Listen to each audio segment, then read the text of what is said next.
Hi, Kevin Wright here with another property finance video. What are we talking about this week? Purchasing a property at auction for investment. Sound interesting? Keep watching.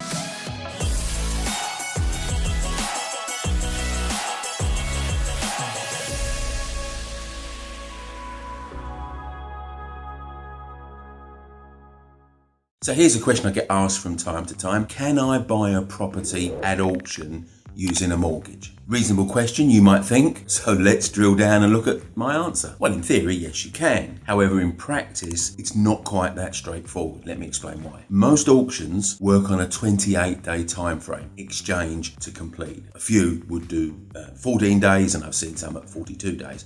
But the majority of the 300 plus auction houses in the UK have a 28-day time frame. So as a buyer, if you don't get yourself in order in that time frame, then the outcome is that you forfeit your 10% deposit. Not an outcome that anyone wants. So clearly you don't want to be doing anything that puts your deposit in jeopardy. Now, having brokered literally hundreds and hundreds of mortgages over 20 plus years, the one thing I know about mortgage lenders is they're not particularly fast. Now, there's always been slow, really slow and dead slow mortgage lenders, and a small minority that are reasonably quick. In mortgage terms, not auction terms, by the way. Now, there's another thing to factor in here as well, and that's the impact that COVID has had on processing times. Now, pretty much every bureaucratic organisation operates slower post-COVID than they did pre-COVID. And it certainly added a few weeks onto a mortgage turnaround with pretty much most lenders. But it's not just mortgage lenders, it's solicitors as well. I'm going to touch back on solicitors a little bit later in this video. So the biggest problem with trying to use a mortgage when you're buying at auction is the disparity of the speed required and the actual speed that mortgage lenders tend to work at. Now, brokers will tell you that mortgage lenders can take 2, 3, even 4 or even more than 4 months to process a mortgage. And the other unknown factor is how busy they are at any given time. So mortgage processing time shrinks and expands according to the volume of cases that they have to approve. Now, that's frustrating enough if you're buying a property through an estate agent or you're refinancing a property that you already own. But in most cases, it doesn't threaten the purchase. With an auction, it's different. Unlike agents, and really remortgages too, it's not an open-ended transaction. It's got a finite date, usually 28 days from the point you exchange contracts. Hey, have you subscribed yet? If not, click the button there. Oh, and that dingy belly thing there so you don't miss a new video every time I release one. Thank you. And follow me on Instagram too. There's the button down there. Thank you.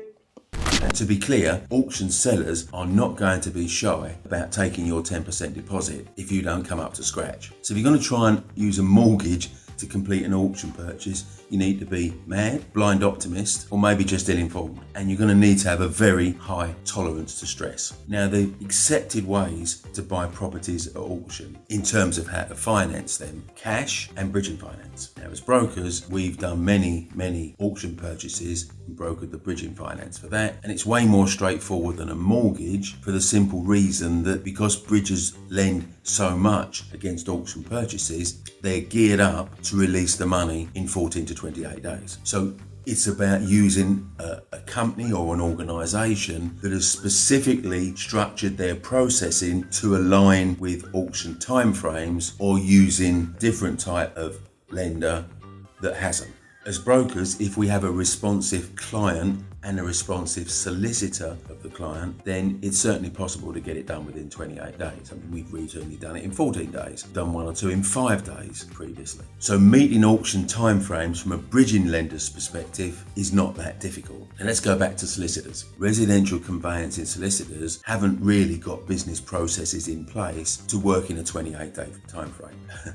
We've even had solicitors tell us that it's impossible to buy a property in 4 weeks. Clearly, that wouldn't be the solicitor you want to engage to work with you to buy a property at auction then. So if you want to complete in 28 days at auction, probably the most critical choice that you're going to make is who to engage as your solicitor. because you could do your bit. As brokers, we could do our bit. Bridging lender and the bridging lender solicitors all do their bit, and they're all moving along at that pace to get you over the line within 28 days. But if the solicitor that you've chosen can't or won't work at that speed, then everyone else's efforts are dragged down to the slowest moving part in the process. Now, as brokers, we've built up a panel of bridging savvy solicitors that we recommend our clients use. It's their choice whether they do or not, but we strongly recommend that they do. Let me give you an example. I said to you we've got bridging over the line in 14 days previously. Now I'm going to highlight two cases. We were the broker in both cases. Bridger was the same in both cases. The bridger's solicitor was the same in both cases. The cases themselves, properties themselves, the projects were not that dissimilar either, but we got one through in 14 days and the other took 5 months. And the reason it took 5 months, the client solicitor, and the speed that they were prepared to work at, and they wouldn't go any quicker. Thankfully, it wasn't an auction purchase. Now check out some of my other videos that I've recorded to help you keep yourself safe at auctions, because they can be a bit of a bear pit to the unwary. You'll find some of the thumbnails dotted around this screen. So auctions can be a good place to find property deals, as long as you do your research, work out a maximum price that you're prepared to bid, understand how you're going to finance it and get that lined up, and keep your wits about you at all times. So if you've been thinking about buying a property at auction and wondering how to finance it, I hope you've got some value out of this video. Now I'm going to be back next week with another video. So if you haven't subscribed, click that subscribe button and I'll see you next week. If you enjoyed watching this video, did you know every Monday morning at 8:30 I do a live Facebook Q&A. So if you want to start the week with checking out some answers to your property finance questions, click the link here.